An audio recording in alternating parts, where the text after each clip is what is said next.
நீயே இறைவன் என நிரூபிக்கிறேன் வாருங்கள். அதற்கு முன் இறைவன் என்றால் என்ன, யார் என்று தெரிந்திருக்க வேண்டும். An empty vessel can be easily be filled, but it is more difficult to fill a wrongly filled vessel. ஒரு எம்டி பாத்திரத்தை நிரப்புவது சுலபம், ஆனால் ஒரு தவறாக நிரப்பப்பட்ட பாத்திரத்தை நிரப்புவது கடினம். காரணம், அதில் உள்ள தவறான ஒரு குவான்டிட்டியான ஒரு பொருளை அப்புறப்படுத்திவிட்டு அதை சுத்தம் செய்த பின்பு அப்புறம்தான் நம்ம சரியானவற்றை ஊற்றி அதில் ஃபில்லப் பண்ண வேண்டும். இறைவனை பற்றிய அறிவு நம் எல்லோரிடமும் இருக்கிறது. அவை யாவும் இல்லாதவையாக நாம் நினைத்து கொண்டு ஒரு பிறந்த குழந்தை போல நாம் வர வேண்டும், இந்த வகுப்புக்கு வர வேண்டும். அப்பொழுதுதான் இறைவன் என்பவர் யார் என்பதை தெளிவாக என்னால் புரிய வைக்க முடியும். எனவே இயேசுவையோ அல்லாவையோ முருகனையோ விநாயகரையோ அல்லது ஈஸ்வரனையோ அல்லது விஷ்ணுவையோ இறைவனாக நீங்கள் ஏற்கனவே நினைத்து கொண்டிருந்தால் தற்போதைக்கு உங்கள் மனதை எம்டியாக்கி கொண்டு எந்த இறைவனும் இல்லாத ஒரு உணர்வோடு இந்த வகுப்புக்கு வாருங்கள். அப்பொழுதுதான் நான் இறைவனை பற்றி தெளிவான அறிவை பெற முடியும். இப்பொழுது நம் மனதுக்குள் எந்த ஒரு இறை உணர்வும் இல்லை. இந்த சமயத்தில் நாம் நினைத்து கொண்டு இருக்கின்றோம் இறைவன் என்றால் என்ன என்பதை புரிந்து கொள்வதற்கு சுலபமாக ஒரு எம்டி வெசலாக இருக்கிறோம். நீங்கள் நீச்சல் தெரியாத போது ஒரு கிணத்துல விழுந்துட்டீங்கன்னா உங்களை யார் காப்பாற்றுறாங்களோ அவங்க உங்கள் கண்ணுக்கு எப்படி தெரிவாங்க? ஒரு இறைவனாக தெரிவார்கள். எனவே இறைவன் என்பவர் யாராக இருக்க முடியும்னா, ஒரு பேருதவி செய்து உயிரை காப்பாற்றும் அளவுக்கு பேருதவி செய்கின்றவர் தான் இறைவனாக இருக்க முடியும். இதில் எல்லோருக்குமே மாற்று கருத்து இல்லை, இதில் யாருக்குமே மாற்று கருத்து இல்லை. சரி, அப்போ உதவுகின்றவர் தான் இறைவன், பேருதவி செய்கின்றவர் தான் இறைவன். இறைவன் என்றாலே அவர் உதவி செய்ய வேண்டும் என்பதை நாம் புரிந்து கொள்ள வேண்டும். அப்படியானால் நம் எல்லோருக்குமே, கிறிஸ்தவர்களுக்கும் முஸ்லிம்களுக்கும் சிக்குகளுக்கும் அதே சமயத்தில் இந்துக்களுக்கும் எல்லோருக்குமே உதவியாக இருப்பது யார்? அதுவும் பேருதவியாக இருப்பது யார்? அவர்தான் நாம் எல்லோருக்கும் இறைவனாக இருக்க முடியும் என்பதை நாம் புரிந்து கொள்கிறோம். அவரைத்தான் நாம் தேடிக்கொண்டிருக்கிறோம். அதாவது நமக்கும் மேலான ஒரு சக்தி நமக்கு உதவி செய்தால் அந்த சக்தியை தான் நாம் இறைவன் என்று கூற முடியும். அரக்கர்கள் அசுரர்கள் கூட நமக்கும் மேலான சக்திகள் தான். அவர்கள் யாரும் நமக்கு உதவி செய்வது இல்லை. அவர்கள் யாவரும் நமக்கு உதவி செய்வது இல்லை. எனவே அவர்களை எல்லாம் நாம் இறைவன் என்று எடுத்துக்கொள்ள முடியாது. எனவே நமக்கும் மேலான ஒரு சக்தி நமக்கு பேருதவி செய்தால் அதுவே இறைவன். ஆனால் நம்ம என்ன பண்ணுறோன்னு கேட்டால், நமக்கு உதவி செய்பவர்கள் யாருன்னு பார்க்குறோம். சதா சர்வகாலமும் உதவி செய்பவர் யாராவது இருக்காங்களான்னு பார்க்குறோம். நமக்கு தாய் தந்தையரை எடுத்துக்கிட்டாலோ, நண்பர்களை எடுத்துக்கிட்டாலோ, உறவினர்களை எடுத்துக்கிட்டாலோ சில நேரங்களில் மட்டும்தான் நமக்கு உதவுவார்கள். ஆனால் சதா சர்வகாலமும் நமக்கு உதவி செய்பவர் ஒருவர் இருக்கின்றார். அதுவும் ஒன்றல்ல இரண்டல்ல, 100க்கும் மேற்பட்ட உதவிகளை செய்பவர் நமக்கு இருக்கின்றார். அப்படியானால் நிச்சயமாக அவர்தான் இறைவனாக இருக்க முடியும். அப்படிப்பட்டவர் ஒருவர் இருக்கின்றார் என்றால் அவர் யார் என்பதை நாம் தெரிந்து கொள்ள முயற்சிக்கிறோம். ஒரு 10 ஆண்டுகளுக்கு முன்பாக ஒரு நாள் நள்ளிரவில் நீ அயர்ந்து தூங்கிக் கொண்டிருக்கும் பொழுது ஒரு 5 நிமிடம் மட்டும் உனது நுரையீரல் வேலை செய்யாது போயிருந்தால் இப்போது நீ இந்த பதிவை படித்து கொண்டிருக்க முடியாது, நான் சொல்லுவதை நீ கேட்டுக்கொண்டிருக்க முடியாது. உண்மைதானே? அந்த நுரையீரல் மட்டுமல்ல, இதயம், இரத்த ஓட்டம், எலும்பு வளர்ச்சி, சதை வளர்ச்சி, தலைமுடி வளர்ச்சி என அனைத்து கருவிகளையும் நம் உடலில் இயங்கிக் கொண்டிருக்கின்றன. அத்தனை கருவிகளையும் இயக்குவதற்கு மூல காரணமாக விளங்குவது நம் உயிர் எனப்படும் ஆத்மா அல்லவா?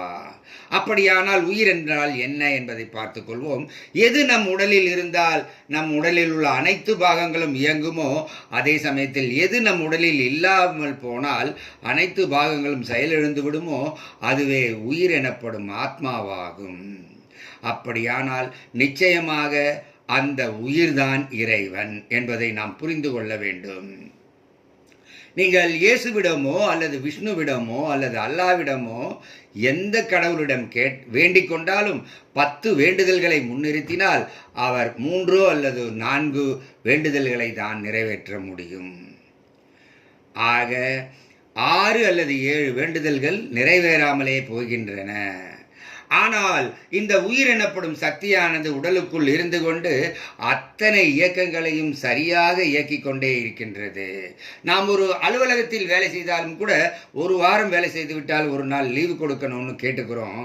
ஆனால் நம்ம இதயம் ஒரு 3 நிமிஷம் ரெஸ்ட் எடுக்கணும்னு நினச்சதுன்னா நம்ம நிலைமை என்ன ஆகும்னு கொஞ்சம் பார்த்துக்கங்க. எனவே அனைத்து கருவிகளும் இயங்கிக் கொண்டே இருப்பதற்கு மூல காரணமாக இருக்கின்ற சக்தி எதுவோ அதுதான் இறைவனாக இருக்க. 100க்கும் மேற்பட்ட உதவிகளை சதா சர்வகாலமும் செய்து கொண்டே இருக்கின்ற ஒரு சக்தி இருப்பது நம் உடலில் இருப்பது உண்மையானால், அதாவது உயிர் சக்தி நம் உடலில் இருப்பது உண்மையானால் அந்த உயிர் சக்தி தான் இறைவனாக இருக்க முடியும் என்பதை நாம் புரிந்து கொள்கிறோம். இதையே நம் முன்னோர்களும் பல பாடல்களில் அதை தெரிவித்திருக்கிறார்கள்.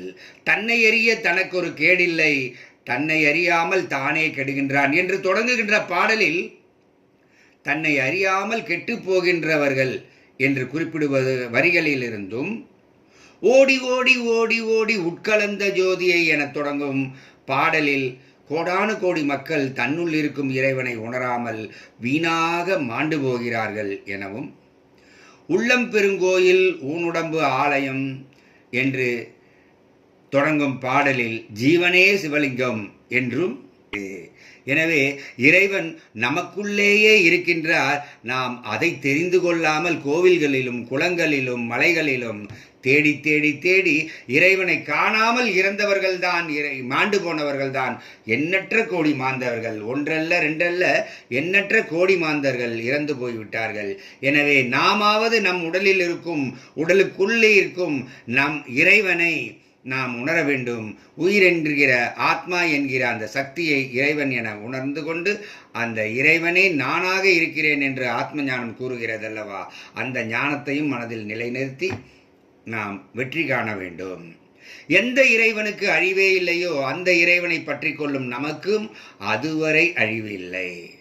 ஆக ஆத்மா நம் உடலில் இருக்கும் வரை நமக்கு மரணம் இல்லை. உண்மைதானே?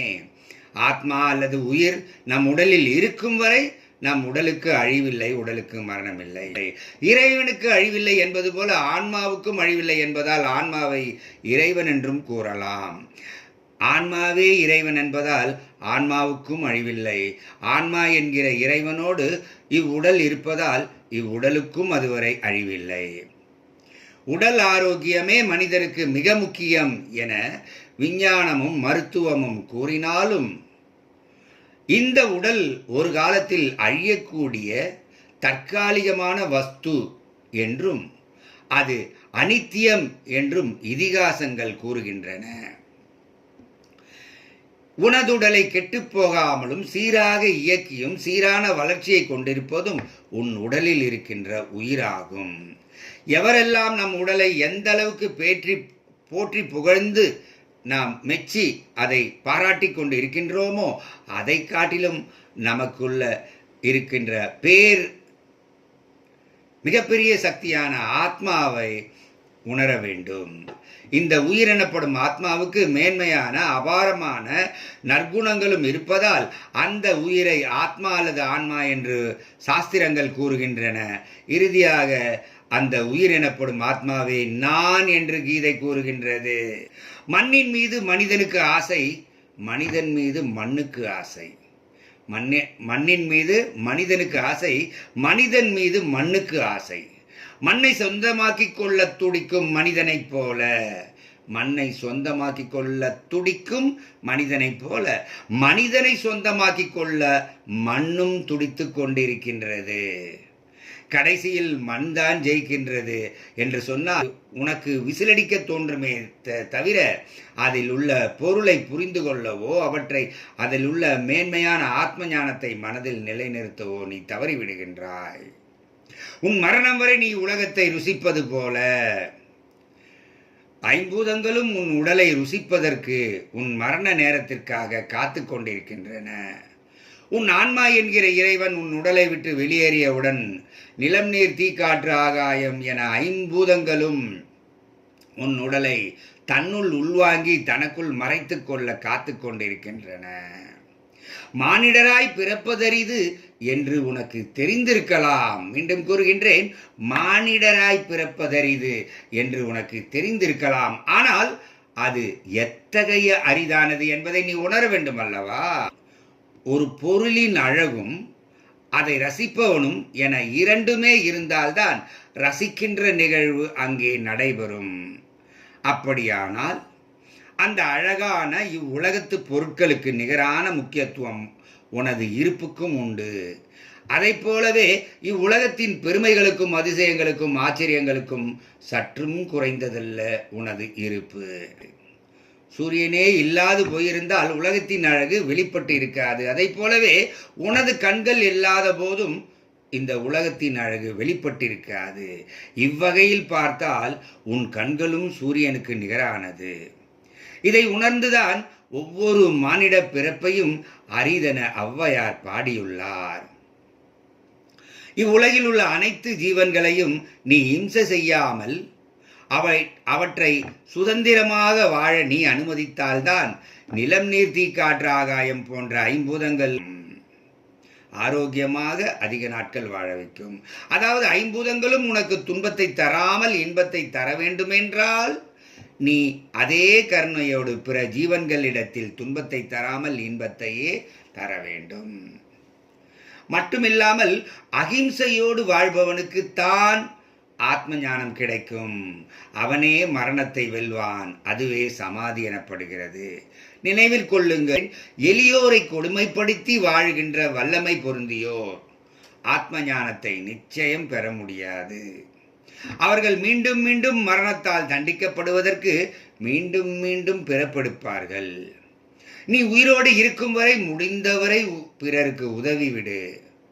நான் எனப்படும் நீ நற்செயல்களில் ஈடுபட்டு எதற்காக நல்லவனாக வாழ வேண்டும் தெரியுமா?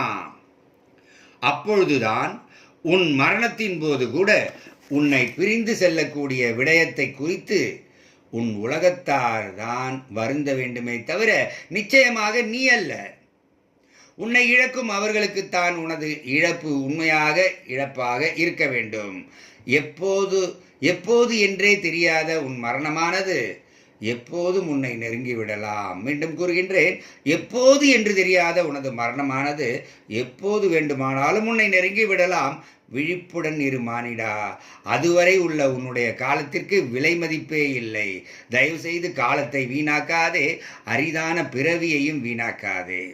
ஆனால் நீயோ இந்த பிறவியின் மகத்துவத்தை அறியாமல் பொருட்களை தேடிக்கொண்டும் உறவுகளை தேடிக்கொண்டும் உறங்கியும் உண்டும் உறங்கியும் விலங்கு போல வாழ்ந்து கொண்டே இருக்கின்றாய். மானிடா, நீ வாழ்க்கையை வீணாக்கி கொண்டே இருக்கின்றாய். மானிடா, வாழ்வின் பிரச்சனைகளை தீர்ப்பதற்காக தன்னை உணரும் மெய்ஞானத்தை கற்காமல் நாய் நரி பூனைகளைப் போல உலகை விட்டு செல்லும் மனிதன் கருமியாவான் என்கிறது கீதை. எனவே உன் பயணத்தை இனியாவது திசை திருப்பு. எச்சரிக்கையாக இருக்க வேண்டும். ஏனெனில் நல்லவனாக வாழ்ந்தாலும் பிறவியுண்டு, கெட்டவனாக வாழ்ந்தாலும் பிறவியுண்டு. ஆனால் தன்னை உணர்ந்தவனுக்குத்தான் பாவ புண்ணியங்கள் எரிக்கப்பட்டு அவன் பிறவா வரம் பெறுகின்றான், இறைவனோடு ஐக்கியமாகின்றான். இந்த ஜீவன் உன் உடலில் உயிரோடு இருக்கும்போதே உன் மனதின் துணை கொண்டு உன் ஆத்மாவை நீ உணர்ந்து விடு. இதுவே ஜீவன் முக்தி. இதுவே உன்னில் நீயே ஆனந்தமாக இருத்தல் என்பார்கள். இதுவே உயிரோடு நீ இருக்கும்போதே நீ அனுபவிக்க வேண்டிய மோட்சமாகும். இதுவே உனது பிறவி பயனாகும். இதற்காகவே நீ மனதோடு இந்த பூமிக்கு மனிதனாக பிறந்து வந்திருக்கின்றாய். இதற்காகவே உனக்கு இந்த உலகமும் காலமும் தரப்பட்டுள்ளது. கொடுக்கப்பட்ட உனது காலம் தீருவதற்கு முன்பாகவே உன்னுள் இருக்கும் சிவத்தை நீ அடைந்து விடு. மானிடா, உன்னுள் இருக்கும் சிவத்தை அடைந்து விடு. இப்பதிவினில் எந்த சந்தேகம் இருந்தாலும் பக்தர்கள் யாவரும் எனது தொலைபேசி எண்ணை கான்டாக்ட் பண்ணி என்னிடம் கேட்டு தெரிந்து கொள்ளவும்.